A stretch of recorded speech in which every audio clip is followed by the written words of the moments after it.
Senhor presidente, senhores deputados, secretários que prestigiam esta convocação aprovada por esta casa de nossa autoria, da presença do secretário Júlio Modesto, para dispor exclusivamente sobre a real situação salarial do servidor público do Estado de Mato Grosso, principalmente em relação ao RGA. Secretário Paulo Taques, da Casa Civil, secretário Marrafon, do Planejamento, e o secretário Paulo Brustolin, da Fazenda, secretário Eduardo Moura, e, enfim, toda a equipe do governo aqui presente. Antes de mais nada, presidente, como propositor desta convocação, gostaria de perguntar a Vossa Excelência se teremos o tempo hábil de 10 minutos, ótimo, para poder discorrer sobre o assunto. Eu já tenho me posicionado publicamente, sou em gênero, número e grau Constituição. Sou em gênero, número e grau solidário à luta do servidor público do Estado de Mato Grosso pelo pagamento do RGA. Senhor presidente, dispositivo constitucional não se discute, cumpre-se. Nós estamos diante aqui, somente no governo do Estado, temos quatro papas do direito constitucional: o governador Pedro Taques, o secretário Marrafon, o procurador-geral do Estado, Patrick Ayala, e o secretário-chefe da Casa Civil, Paulo Taques. São homens preparados, gabaritados, qualificados e que são considerados referência no direito constitucional no Estado de Mato Grosso. E gostaria, antes de partir para o desenvolvimento da nossa tese jurídica e política, para depois ir para as perguntas, gostaria de dizer, secretário, que nós estamos de um Estado superavitário. Mato Grosso não está quebrado. Mato Grosso é um Estado que, segundo dados oficiais publicados no próprio FIPLAN, pelo próprio governo, somente no primeiro quadrimestre deste ano, se comparado ao mesmo período de 2015, foram quase 770 milhões de reais a mais que entraram nos cofres públicos do Estado. Sem contar os 100 e poucos milhões de reais do FEX. Sem contar o excesso de arrecadação de receita passado para esta casa, para o Tribunal de Justiça, para o Tribunal de Contas e para o Ministério Público. E para o Ministério Público. Não existe, senhores secretários, com todo o respeito que tenho por cada um de Vossas Excelências, uma crise do Estado de Mato Grosso. Pode existir uma crise de governo, uma crise de gestão, mas crise de Estado não existe. E eu me recorri, do ponto de vista jurídico, e só quero falar aqui rapidamente, porque temos papas aqui na mesa que representam o governo no direito constitucional. No estudo do direito constitucional, que foi lapidado lá por Hans Kelsen, existe a supremacia constitucional. Ou seja, nenhuma norma pode confrontar ou desrespeitar aquilo que está disposto na Constituição da República.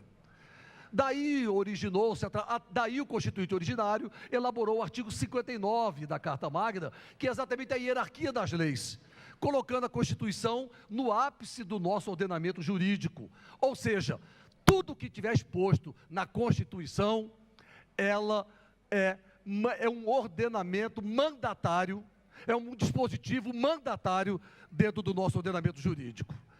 E no artigo 37, inciso 10, a Constituição preconiza o seguinte: a remuneração dos servidores públicos. Eu subsídio de que trata o parágrafo 4º, artigo 39, somente poderão ser fixados ou alterados por lei específica, observada a iniciativa privativa em cada caso, assegurada revisão geral anual, sempre na mesma data e sem distinção de índices. Isso, meu querido deputados, minha querida deputada, significa que esta norma é uma norma constitucional de eficácia plena, ela é auto-aplicável, ela não se discute, ela não se debate, ela tem que ser cumprida. E nos meus tempos de professor de direito constitucional,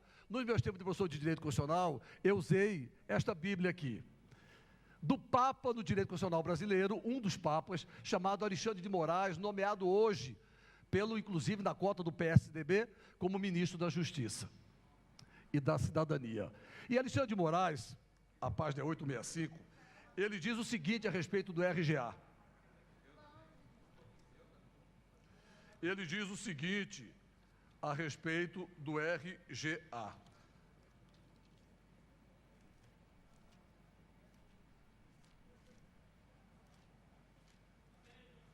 Está aqui.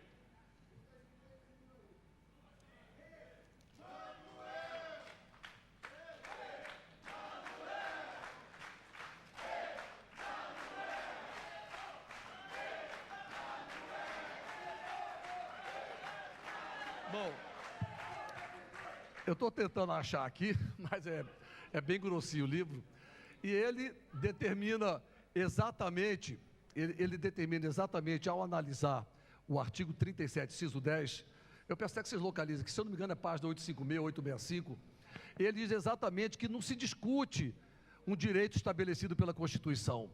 Ao contrário, deve-se constar da LDO e da lei orçamentária o pagamento do RGA, porque não é aumento, porque não é reajuste, é uma reposição inflacionária do ano anterior.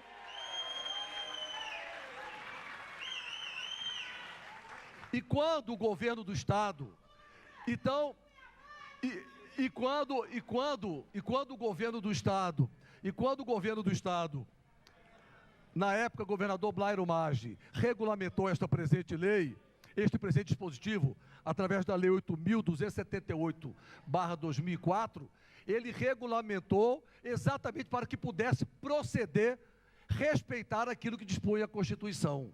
No mais, para não vir com mais delongas, a Lei de Responsabilidade Fiscal já garante, não entra no cômputo, não entra no bojo, não entra no conjunto do limite prudencial, o pagamento do RGA, artigo 22, artigo 71, a lei de responsabilidade fiscal é claríssima a respeito disso, e mais, mesmo que não fosse uma lei ordinária estadual, é incompetente, não tem força para limitar o que determina um dispositivo constitucional.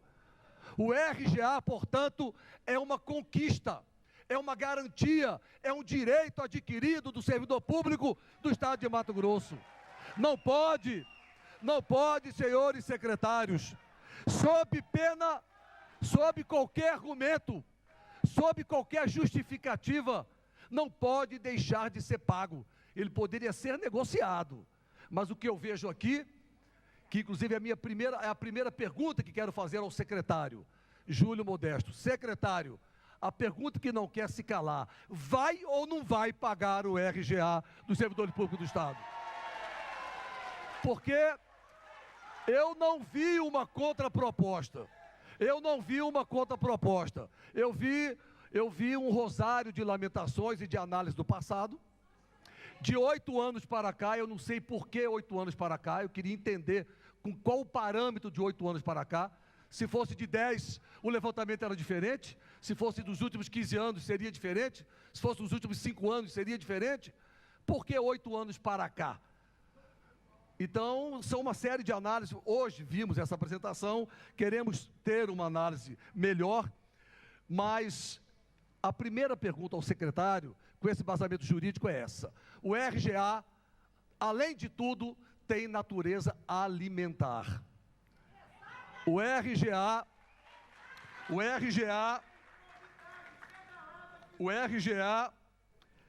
tem caráter constitucional infinitamente superior à LRF e à legislação ordinária estadual, que tem a obrigação de respeitar.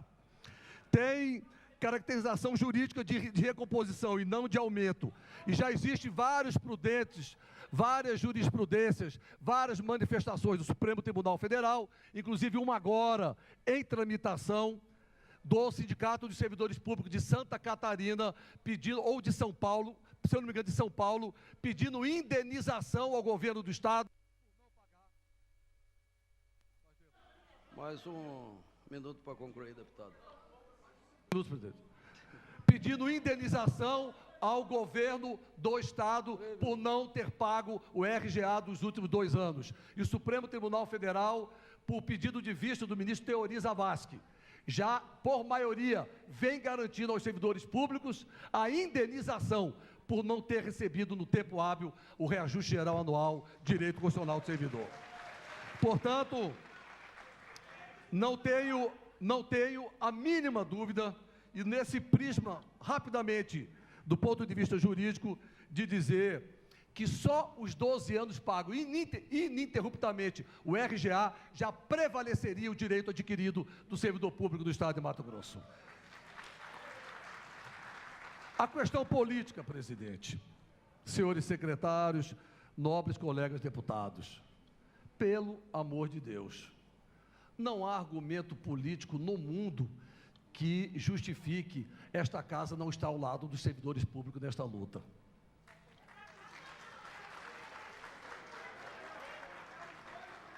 É muito fácil, senhor presidente, nobres pares, é muito fácil, senhor presidente, nobres pares, nós recebermos o nosso salário e a nossa VI e depois querer julgar o RGA dos servidores públicos do Estado. É muito fácil, senhor presidente, nobres pares, o servidor do Executivo, do Judiciário, desculpe, que já receberam o RGA e depois terem que julgar qualquer ação dos servidores do Executivo para analisar se os servidores do Executivo têm ou não têm direito ao RGA. É muito fácil, senhor presidente, os servidores do Ministério Público ou os próprios membros do Ministério Público não estarem aqui, sendo que nós aprovamos o reajuste salarial dos membros do MP retroativo a 1º de janeiro de 2015. Todos nós numa zona de conforto, privilegiadíssima, nos reunimos para dizer que os servidores podem não ter direito ao RGA, pelo amor de Deus. Isso soa como um tapa na cara dos servidores públicos. Não há argumento político que justifique nós não estarmos ao lado de vocês nessa luta e nesse embate. Não existe argumento constitucional, legal ou jurídico que justifique a nossa ausência e que façamos vistas grossas ao legítimo movimento do servidor público do Estado de Mato Grosso. O Judiciário já recebeu, esta casa se dá o luxo de dizer que se tiver PCCS pode não pagar. Eu já dei várias prorrogações, a deputada Janaína quer falar ainda, vou dar o senhor concluir. Eu não fiz nem as perguntas ainda. O Judiciário já recebeu, o Ministério Público já recebeu, esta casa está pronta para receber, e os servidores do Executivo passando por essa humilhação e esse descompromisso com o aval desta casa. Não obstante a minha compreensão e a minha amizade, nós não podemos, em hipótese alguma, admitir, deputado Botelho, caros colegas, colega deputado e caros colegas deputados, esse retrocesso com o servidor público estadual. A única coisa que esta casa não pode, neste momento histórico, é colocar a cabeça debaixo da terra como avestruz e fingir que nada está acontecendo. Existe um posicionamento desta casa, e o posicionamento de nós, deputados estaduais, porque se trata de um direito adquirido, de um direito constitucional, de natureza alimentar, que é uma conquista dos servidores públicos do Estado de Mato Grosso. É uma reposição, é uma justiça, e não podemos, em hipótese alguma, não há argumento no mundo que justifique o tratamento dispensado aos servidores públicos do nosso Estado. Daí, senhor presidente, vou aos questionamentos. Vou aos questionamentos. O governo estadual, segundo palavras do secretário, faz uma previsão de 8,5% de crescimento da arrecadação. E após atingir esse índice, não quer ainda pagar o RGA do servidor público? Secretário Júlio Modesto, gostaria que anotasse os questionamentos, certo? Porque são vários que eu vou fazer nesse momento. A primeira pergunta é: vai ou não vai pagar o RGA? Primeira. Segunda, após a previsão de 8,5% de crescimento na arrecadação, o Poder Executivo continua ainda com essa decisão política de não pagar o RGA? O imposto de renda, Vossa Excelência colocou como custeio, e não é. Tem contabilidade, tem que ser contabilizado como recuperação de encargo. Portanto, é receita e não custeio. Uma observação que eu queria fazer. O que já compromete um pouco os números que Vossa Excelência apresentou para nós. Mais, secretário.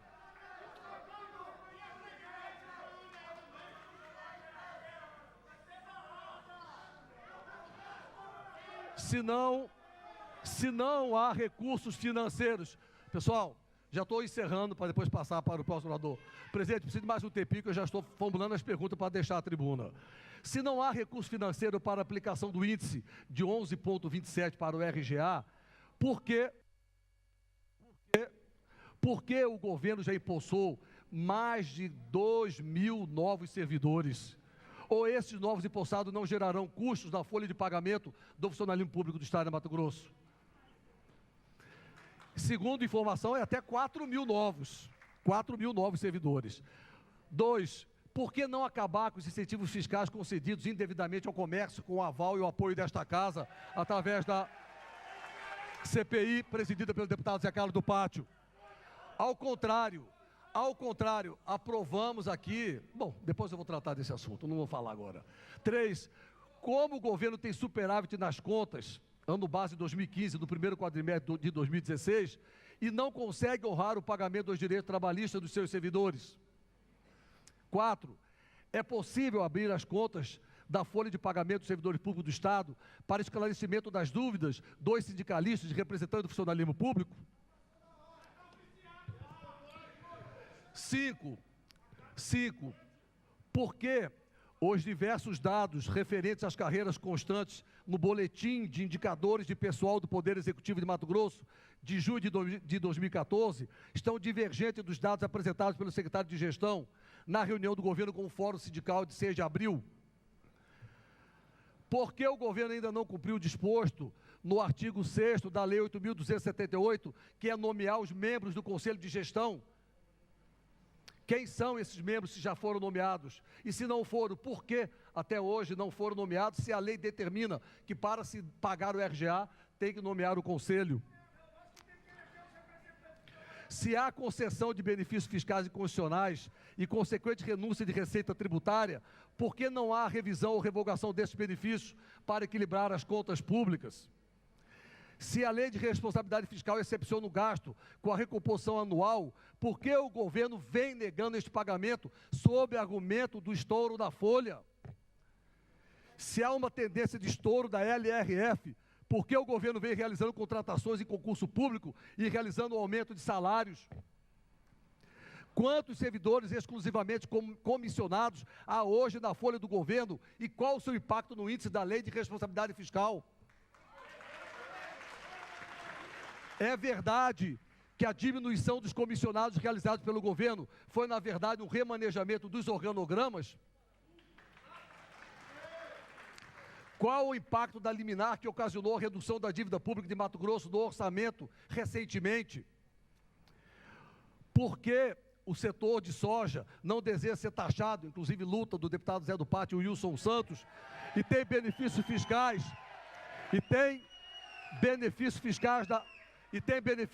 da ordem de 180 milhões de reais. Para terminar as perguntas, deputado. Conforme, já estou encerrando, presidente, conforme a lei de responsabilidade fiscal. Como são várias perguntas, eu vou fazê-las de uma vez e o secretário terá o tempo disponível para respondê-las sem a minha interrupção. Quais são as medidas efetivas que a Secretaria de Gestão vem implementando para ver economia com a folha de pagamento? Em que pese o direito legítimo dos servidores do Poder Executivo de pleitear avanço em suas leis de carreira, questionamos se em 2014, 35% das leis de carreira aprovadas não seguiram os trâmites corretos e ocorreram flagrante desrespeito processual, conforme Vossa Excelência apresentou, porque o governo do Estado, com 1 ano e meio após a sua posse, nada de concreto fez para corrigir esses erros? 12. O governo, no primeiro momento, disse que reduziria o valor despendido com os cargos comissionados, com o objetivo de reduzir a folha de pagamento. E hoje diz que esse valor impacta em menos de 1% da folha. Mediante isso, secretário Júlio Modesto, qual o valor em real da redução dos cargos comissionados na folha de pagamento? Qual era a quantidade de cargos comissionados do Poder Executivo? Quanto é hoje a quantidade de cargos comissionados do Poder Executivo? São algumas das perguntas que não querem se calar em defesa do sagrado direito constitucional do servidor público de Mato Grosso. Muito obrigado, presidente.